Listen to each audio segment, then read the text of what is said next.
Assalamualaikum warahmatullahi wabarakatuh.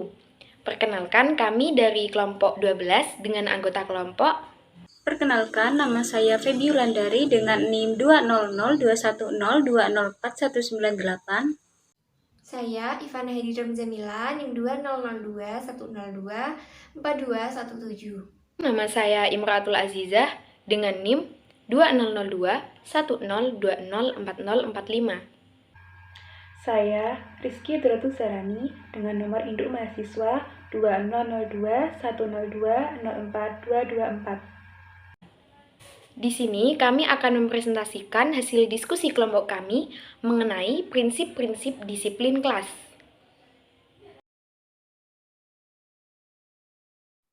Yang pertama yaitu pengertian disiplin. Disiplin berasal dari kata disipel yang berarti kegiatan belajar dengan mengikuti aturan pemimpin. Selain itu, terdapat beberapa ahli juga mengemukakan pendapatnya mengenai pengertian disiplin. Di antaranya yang pertama Tulus Tuu yang merumuskan disiplin, yaitu sebagai berikut. Yang pertama, menaati dan mematuhi aturan, nilai, dan hukum yang berlaku. Ketaatan muncul karena adanya kesadaran diri bahwa hal itu bermanfaat bagi kesejahteraan dan kesuksesan seseorang. Yang kedua yaitu Rahman.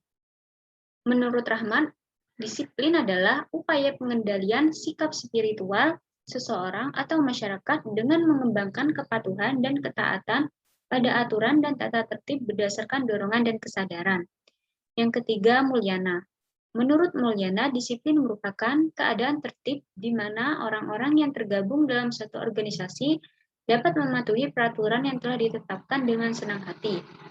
Maka dapat disimpulkan disiplin adalah suatu keadaan yang teratur dan terorganisir dengan baik sehingga tidak terjadi pelanggaran baik secara langsung maupun tidak langsung.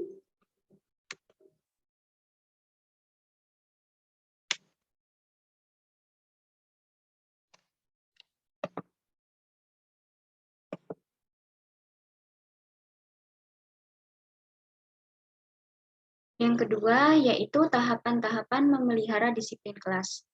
Memelihara disiplin kelas merupakan suatu proses level yang harus diperhatikan untuk menegakkan disiplin. Berikut langkah-langkah dalam menjaga kedisiplinan kelas. Yang pertama, pencegahan, yaitu menciptakan suasana yang nyaman di dalam kelas dengan mengatur ketepatan dalam merencanakan pendidikan. Misalnya seperti mengenali identitas nama, sifat, kesukaan peserta didik dalam menciptakan lingkungan kelas. Yang kedua yaitu pemeliharaan. Peserta didik harus dipantau secara teratur untuk mencegah peningkatan perilaku menyimpang. Cara yang bisa dilakukan seperti dengan memberikan kesan positif pada pertemuan dengan menyampaikan program pembelajaran seperti memulai dengan saling mengenal satu sama lain dengan baik. Yang ketiga yaitu campur tangan. Campur tangan digunakan oleh pendidik ketika teknik yang digunakan dalam fase pencegahan dan pemeliharaan gagal. Langkah-langkahnya seperti bertanya, menatap mata peserta didik, dan lebih dekat dengan peserta didik. Yang keempat yaitu pengaturan. Tujuan dari pengaturan adalah mengurangi kesalahan dalam pelaksanaan pengembangan keterampilan peserta didik. Selanjutnya yaitu mengenai pendekatan-pendekatan disiplin kelas.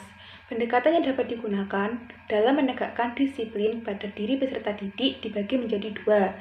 Yang pertama yaitu memberikan bimbingan dan yang kedua penilaian diri. Yang pertama, memberikan bimbingan. Sebagai pendidik, harus mampu memberikan pengertian, pemahaman, dan penyuluhan mengenai arti penting dari disiplin.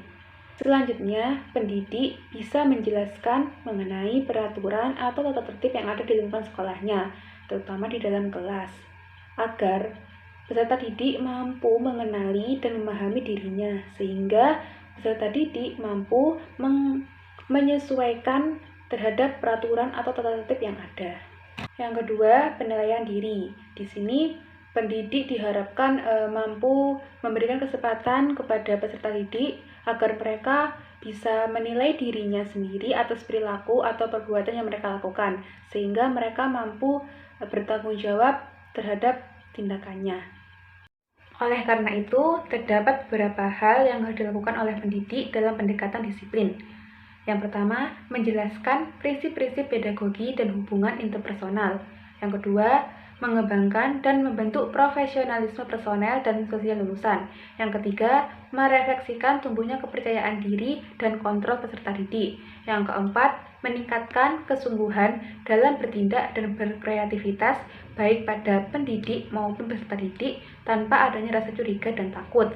Dan yang terakhir, menghindari perasaan beban berat dan rasa terpaksa di kalangan para peserta didik.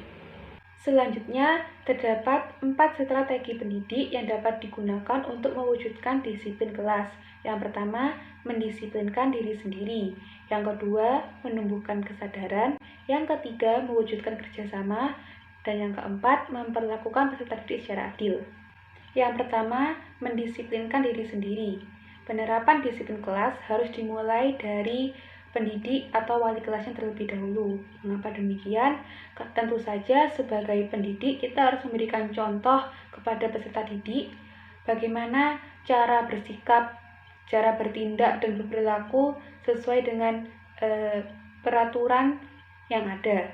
Oleh karena itu, ketika seorang pendidik mengharapkan peserta didiknya untuk senantiasa disiplin di dalam kelas maupun di mana ia berada, maka pendidik tersebut harus mendisiplinkan dirinya sendiri terlebih dahulu agar bisa menjadi contoh bagi para peserta didiknya. Yang kedua, menumbuhkan kesadaran. Cara yang dapat dilakukan untuk menumbuhkan kesadaran yaitu dengan memberikan bimbingan berupa nasihat dan petunjuk-petunjuk agar peserta didik benar-benar menyadari akan pentingnya dari perilaku disiplin. Nah, bimbingan ini dibagi menjadi 2, yaitu bimbingan individual dan bimbingan kelompok. Tujuannya apa dengan adanya bimbingan ini? Agar peserta didik tidak mengulangi perbuatannya lagi. Mereka tidak melakukan pelanggaran terhadap tata tertib atau peraturan yang ada. Ketiga, mewujudkan kerjasama. Antara pendidik dan peserta didik harus tercipta hubungan yang baik. Sebagai pendidik harus benar-benar memahami akan tanggung jawabnya. Selain itu, pendidik mampu memberikan penjelasan mengenai hak dan kewajiban para peserta didik, sehingga antara pendidik dan peserta didik mampu menjalankan perannya sesuai dengan posisi masing-masing. Dan yang terakhir yaitu memperlakukan peserta didik secara adil. Strategi yang keempat ini dilakukan ketika peserta didik melanggar sebuah peraturan yang ada. Jadi, sebagai pendidik harus memperlakukan para peserta didiknya secara adil. Siapapun yang melanggar peraturan diberikan sanksi sesuai dengan tindakan yang mereka lakukan. Selanjutnya yaitu strategi penanaman disiplin kelas. Yang pertama yaitu memberikan model contoh yang baik kepada peserta didik. Yang kedua yaitu menerapkan peraturan yang fleksibel dan tidak membuat peserta didik merasa tertekan selama kegiatan pembelajaran. Yang ketiga yaitu menyesuaikan peraturan sesuai perkembangan peserta didik. Yang keempat yaitu melibatkan peserta didik dalam membuat peraturan agar peserta didik memiliki rasa tanggung jawab terhadap peraturan yang sudah dibuatnya dan disepakati bersama. Selanjutnya yaitu faktor-faktor strategi penanaman disiplin kelas. Dalam proses penanaman disiplin kelas, tentu saja tidak terlepas dari faktor-faktor yang mempengaruhi strategi penanaman disiplin kelas itu sendiri. Faktor-faktor yang mempengaruhi strategi penanaman disiplin kelas dibagi menjadi 2, yaitu faktor internal dan faktor eksternal. Faktor internal dibagi menjadi 3, yaitu faktor fisiologis, psikologis, dan faktor individu. Yang pertama yaitu faktor fisiologis. Faktor fisiologis meliputi penglihatan, pendengaran, kesegaran jasmani, keletihan, dan sakit yang diderita. Yang kedua yaitu faktor psikologis. Faktor psikologis yang dapat mempengaruhi penanaman disiplin kelas terbagi menjadi 4, yaitu minat, bakat, motivasi, dan konsentrasi. Yang ketiga yaitu faktor individu. Faktor individu merupakan sikap seseorang terhadap peraturan yang ada, meskipun seseorang tersebut sudah mengetahui mengenai peraturan yang ada, terkadang masih saja ada yang melanggar atau bersikap acuh tak acuh terhadap peraturan tersebut. Hal ini bisa dilihat dari peserta didik yang masih melanggar peraturan dalam kelas. Kemudian faktor eksternal. Faktor eksternal adalah faktor yang berasal dari luar peserta didik. Faktor eksternal terbagi menjadi dua, yaitu faktor sosial dan faktor non-sosial. Yang pertama yaitu faktor sosial. Faktor sosial merupakan faktor manusia sebagai makhluk sosial. Faktor ini meliputi keluarga, sekolah, dan masyarakat. Yang kedua yaitu faktor non-sosial. Faktor non-sosial meliputi lingkungan fisik. Lingkungan fisik berkaitan dengan suasana kelas dan sarana-prasarana yang ada di lingkungan sekolah. Lingkungan kelas yang baik mampu membandingkan semangat peserta didik maupun pendidik untuk melaksanakan disiplin kelas dengan baik dan maksimal. Selanjutnya akan dijelaskan oleh teman saya. Upaya menegakkan disiplin kelas. Upaya menegakkan disiplin kelas yang pertama dalam poin A yaitu pihak pendidik. Pendidik bersikap tidak terlalu memaksakan peserta didik untuk patuh terhadap semua yang diperintahkan. Dalam artian, seorang pendidik tidak boleh bersifat memaksa ketika mendidik. Yang kedua, pendidik memiliki sikap percaya diri bahwa dirinya mampu menciptakan perilaku disiplin terhadap peserta didiknya. Disiplin belajar sebenarnya suatu bentuk kesadaran diri untuk mengendalikan dirinya. Dalam hal ini, disiplin belajar berfungsi sebagai pengendali diri yang berada pada diri orang tersebut sehingga belajar akan penuh kesadaran, tanpa paksaan dan penuh sukacita atau bersyukur. Yang ketiga, pendidik tidak boleh memiliki rasa dendam terhadap peserta didik yang sudah melakukan pelanggaran. Seorang pendidik bersifat mendidik, yang artinya hal yang dialami oleh peserta didiknya atau hal-hal semacam hal pelanggaran atau hal penyimpangan itu sudah biasa dilakukan oleh peserta didik. Oleh sebab itu, tugas seorang pendidik mengarahkan peserta didiknya untuk ke jalan yang lebih baik.